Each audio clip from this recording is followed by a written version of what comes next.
Welcome to Battleground. Even though the federal election is just still over a year away, we thought we'd have a look at how the three party leaders are doing. And with me is political commentator Batra MacIntyre. Let's start with Prime Minister Justin Trudeau. A lot of gaffes this year. The sunny ways is becoming dark and stormy days. What would you say about the Prime Minister?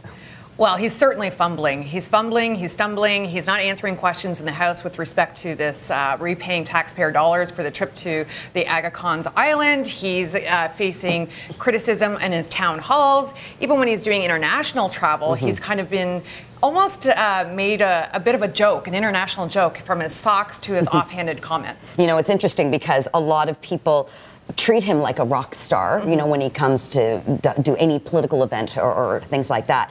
But I think some of that shine seems to be wearing off a little bit. I think people are starting to recognize maybe there's not much here, particularly what we saw in the last week with his people-kind comment, insulting veterans and things like that. Is the love that's going to change the future of mankind?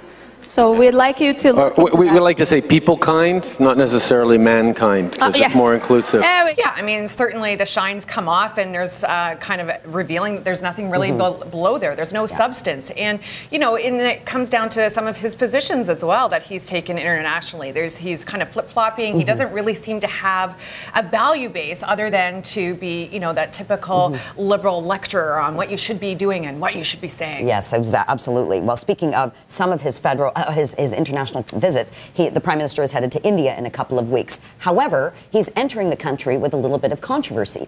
A magazine called From India Outlook had this to say: Sikh religious successionism threatening the Indian constitution assumes proportions of official policy in Ottawa, as Punjab police book 4 Canadian residents for gun running and terror funding. Here's the challenge with this. There has been an issue with Khalistanis in this country. This magazine is suggesting that Prime Minister Trudeau is sort of propping this up, this notion of extremism. Well, I think it's also suggesting that because he hasn't taken a hard line, because he doesn't take a hard line on anything except for feminism. He hasn't taken a hard line, and so therefore that's kind of a tacit approval of this extremism, and it's growing in Canada, and the growth in Canada is actually leading to some problems in India. So he's going to be entering that. There's going to be a lot of hot questions where he's actually going to have to answer. That's right. Canadian media might not ask him questions in Canada, but they certainly will in India. The NDP leader, Jagmeet Singh, let's sort of give him a little report card, only because he's been in leader for less than 6 months.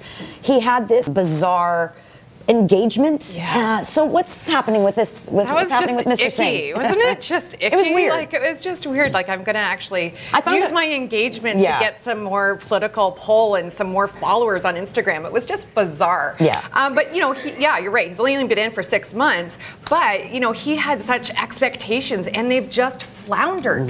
Where has he been besides his engagement? Where has he been? Has he done anything? And you're right. He does have a bit of controversy surrounding him, particularly with the Sikh and Khalistani community. Yeah, absolutely. Has not, denounced it, had taken, a rigorous stance against it.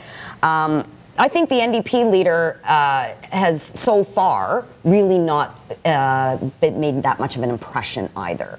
I find it interesting that his team has not taken him all across the country and really promote who he is, because when he was an Ontario MPP in the NDP, he was very popular. He was on the cover of every magazine as the most stylish parliamentarian. What's the strategy with his team, sort of, keeping him under wraps, so to speak? Well, maybe they're just getting him ready. Maybe they're prepping him. Maybe they don't feel that he's ready to go across country yet. Maybe they don't have the infrastructure. I mean, it takes a lot to do a cross-country tour and to do it well. But they're definitely going to have to do a dry run of that before the election. All right, let's talk about Conservative leader Andrew Scheer, also new-ish on the job, but has been a member of Parliament for some time, served as the former Speaker of the House in the Conservative government under Prime Minister Harper. How do you assess Mr. Scheer? Because, again, there were so many people that were surprised it wasn't Maxime Bernier that won the Conservative leadership. I wasn't surprised by that. I think his team was very surprised that they didn't win. But here we have Mr. Scheer. He's been touring around the country, pushing forward his message of what what he would like to see as a Conservative government next time around. How do you assess his performance thus far? Yeah, he's done remarkably well. I mean, he's spent a lot of time in the House. I mean, he's very comfortable, obviously, in the House, but a lot of Canadians don't watch Question Period. It's just us political pundits that that eat that stuff up. But, you know, he's really held the Prime Minister's feet to the fire over the Aga Khan and the wasted taxpayer money. He's had a lot more social media engagement. In the past, the Conservative Party was pretty dull with the kind of posts and content that they were putting on their social media channels. They've upped their game on that, and you can see that they're trying to actually access the millennials, right? The core group that Justin Trudeau had courted and brought in for the win last time. So I think he's doing really well. He's also been talking about some of his policies. He's putting them out there early to start the conversation. He's got a good, strong team behind him.